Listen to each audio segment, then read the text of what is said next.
quais foram, né, citar alguns exemplos, algumas situações de benefício que essa regulamentação vai trazer para esse mercado, digamos assim, de apostas esportivas. As loterias são permitidas e tem se criado tantas dificuldades, tantas questões para o que diz respeito especificamente para as chamadas bets ou para as apostas esportivas. Mas as apostas esportivas ela tem algumas peculiaridades, né? Elas envolvem... O jogo de azar é aquele jogo que você não tem nenhum tipo de interferência no resultado, que ele depende simplesmente da sorte. Então a aposta esportiva não é um jogo de azar, que não depende da sorte. Sim. Depende de conhecimento e até tem um viés estatístico. E técnica, né, do time que está jogando. E o conhecimento de quem vai apostar, também, que sabe qual é o melhor time, sabe das circunstâncias. Sim. Mas tem um outro lado que preocupa muito, que é o lado da manipulação de resultados e que é um grande problema que tem sido enfrentado no mundo inteiro. É até interessante, porque já existiam as apostas esportivas no Brasil, o pessoal colocava os sites fora, né, em locais permitidos, o pessoal apostava aqui em português. Em outros países, mas em outros países o governo falou assim, peraí, estão pagando imposto para lá, não estão pagando para cá. Deixa eu autorizar esse negócio aqui. E aí começaram a surgir uma série de casas de apostas esportivas no Brasil. Isso em 18. Entre 18 e 23, percebeu-se que o mercado, não sei se eu posso usar esse termo, até não vou usar num tempo exato, mas o mercado ficou um mercado sujo pela falta de regulamentação. Faltava regulamentar. E aí em 2023 houve a regulamentação. E para vocês entenderem, para a gente poder entender o peso, o que significa as apostas hoje, em termos econômicos, dos 20 clubes da Série A, a gente tem seguramente 16 que tem como patrocinadores master uma casa de apostas. O Atlético é Betano, o Corinthians é Esportes da Sorte, e por aí vai. O Campeonato Brasileiro tem ali nos seus, que é um dos seus patrocinadores, né, um dos seus apoiadores, o Campeonato Brasileiro tem nas placas de publicidade casas de apostas. Casas de apostas têm, inclusive, dado nome a competições. E o name right. O Mercado Central de São Belo Horizonte, o Mercado Central de Belo Horizonte hoje tem o nome de uma casa de apostas. Então, as casas de apostas, elas realmente vieram com peso econômico muito significativo e com disposição para colocar dinheiro nesse mercado. Então, elas têm um peso econômico muito forte. Estamos falando do Brasil, mas isso é no mundo todo. É interessante que a gente debate bastante a questão de regulamentação da internet, né, rede social e etc. É impossível controlar a internet por mais que eu tente. A internet, você cancela aí o IP, você tem um VPN, você sempre tem uma forma de burlar a internet. Então a melhor forma de você administrar aquilo que chega pra gente pela internet é por regulamentação. Sim. E a regulamentação, ela traz benefícios para quem se enquadra no esquema. Então as boas empresas, tudo que elas querem é uma regulamentação. Sim. Porque elas não vão concorrer com quem joga sujo no mercado. Sim. Então, essa regulamentação que em 2023 ela começou a ser aplicada agora, o prazo para as empresas se adequarem aos requisitos venceu agora, no finalzinho de setembro, e aquelas empresas que não se enquadraram começaram a ter uma série de dificuldades. Uma delas é não poder estampar sua marca nas camisas de time, por exemplo. Sim. Então elas pagaram uma fortuna e não vão poder estampar a marca. Não podem mais fazer propaganda. Sim. E por aí vai. Então essa regulamentação que veio em 2023, mas aplicável a partir agora de 2024, ela é boa para o mercado. Sim. O que as apostas esportivas trazem, podem trazer ou já trouxeram de benefício para a gente? Bom, a gente está numa fase, num momento mundial, né? A gente teve o grande fato da pandemia, e a gente costuma dizer que os grandes eventos eles servem de interseção para término de uma era e início de outra era. A pandemia, ela foi um grande marco, e vai ser, por mais que a gente ainda tenha alguns retrocessos, mas vai ser um grande marco da virtualização das relações humanas.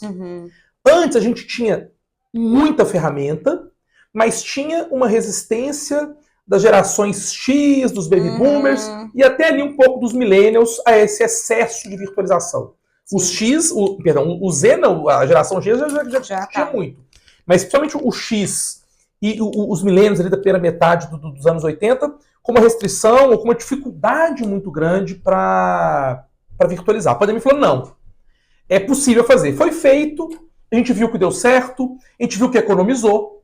A gente anda pelas cidades, são lojas para alugar, são salas físicas fechadas, porque o home office virou uma realidade, o teletrabalho virou uma realidade. As pessoas passaram a se preocupar mais em estar com a família, porque passaram a estar com a família e trabalhar e viram que era possível e que era bom. Isso...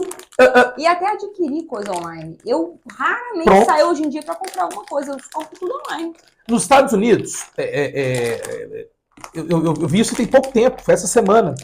É muito gostoso ir nos Estados Unidos e visitar as drogarias deles. Né? Walgreens, é uma delícia. O Walgreens e a outra, agora me fugiu o nome, que é imensa também, fecharam 25% das lojas esse ano.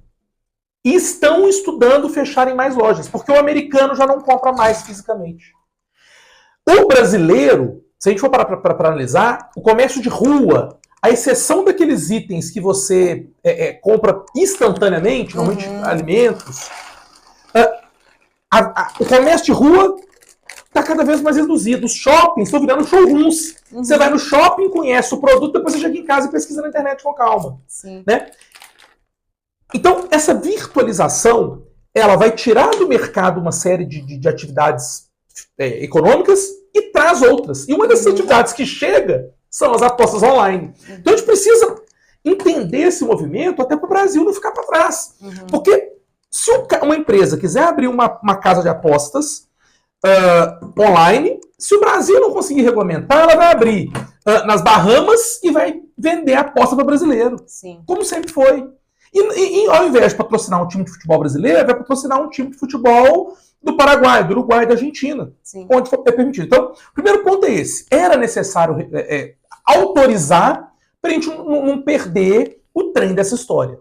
E essas atividades online, principalmente online, as apostas online, são a pontinha do iceberg. Vai vir muita coisa com isso que a gente vai precisar cada vez mais pensar na regulamentação. E aí vem a primeira função da regulamentação. Adequar aquela atividade à realidade social do país, atribuindo responsabilidades para aquelas pessoas que têm as casas de apostas. Então a gente pega, e é um exemplo muito legal, a história do X do Brasil. Mas tentando não entrar em nenhum viés político, mas sendo assim, extremamente técnico. O que o X fez? Descumpriu uma ordem judicial. Se ela está certa, se ela está errada, não importa. Ordem judicial a gente aprende na faculdade. Não se discute, cumpre e recorre. O X tinha que cumprir. Não cumpriu. Foi multado. Não cumpriu. Sofreu bloqueio. E tirou do Brasil os seus representantes. E aí tem uma regra primordial, pelo menos a estrutura jurídica brasileira empresarial, que é: toda empresa estrangeira tem que ter um representante no Brasil. Se não tem representante no Brasil, não pode funcionar. Acabou. É a regra. Então isso é regulamentar, não é proibir. Mas é criar uma regra para trazer segurança. Porque se o X gerar prejuízo para alguém, ele tem que ter como indenizar. Da mesma forma, as casas de apostas, se manipularem resultado, se oferecerem dinheiro para alguém, elas precisam ser responsabilizadas e tem que ter alguém para responder. E até para pagar quem ganhar, né? Porque esse era um problema que acontecia. As pessoas apostavam nessas empresas que não estavam aqui no Brasil, ganhavam e na hora de resgatar o dinheiro não tinha como resgatar. Então, isso é essencial, regulamentar. E aí as pessoas, infelizmente, a história das fake news. Outro dia eu ouvi uma frase que o brasileiro, ele foi educado, entre aspas, né? Virtualmente, ele aprendeu a acessar muito fácil, né? Minha mãe, minha avó, todo mundo hoje consegue acessar a internet com muita tranquilidade e vai em todos os lugares da internet. Mas elas foram educadas a acessar, mas não foram educadas a discernir o que é verdade. Né? Eu recebo ali toda hora coisa. Antes eu ainda palpitava, hoje eu até deixo passar. Não, porque agora, se acontecer tal coisa, vão invadir minha casa. Não, porque agora... A gente vê isso a todo tempo. Então, regulamentar, a gente tem que atribuir responsabilidades a quem é o vetor dessas informações. Isso não é proibir. É criar regra. Entendi. Né? Então, esse é o primeiro grande ponto da regulamentação. O segundo é buscar a vedação, a proibição, a dificultação da lavagem de dinheiro. A gente precisa entender o caminho desse dinheiro. Da onde que vem o dinheiro? E uma empresa constituída no Brasil sob as leis brasileiras, ela vai declarar imposto de renda, ela vai ter suas movimentações em bancos brasileiros, ela vai ter que enviar o seu balancete nos prazos legais. Sim. Então a gente vai entender o caminho desse dinheiro. Vai ter certeza que esse dinheiro é limpo, Sim. que esse dinheiro ele não vem de origens ilegais. Aí vem o terceiro ponto. O que é o grande ponto do esporte? Por que o esporte é tão legal? O esporte é tão legal por causa da sua imprevisibilidade. Sim. Né? O mais legal do esporte, você vê um jogo, você não sabe quem vai ganhar. Saber quem vai ganhar. É o mais legal. Sim. Quando você tem maculada essa imprevisibilidade com uma possível manipulação de resultados, você mata o esporte. Sim. Então, todos os players do esporte têm que ficar atentos, e todos mesmo, torcedores, emissoras de televisão, patrocinadores, jogadores, clubes, federações, têm que ficar atentos, porque a manipulação de resultados ela mata o esporte. E essas empresas, estando reguladas, regulamentadas com as leis brasileiras, cumprindo as regras de governança e compliance, então não pode ter no conselho ninguém ligado ao esporte, não pode estar na diretoria ninguém ligado a...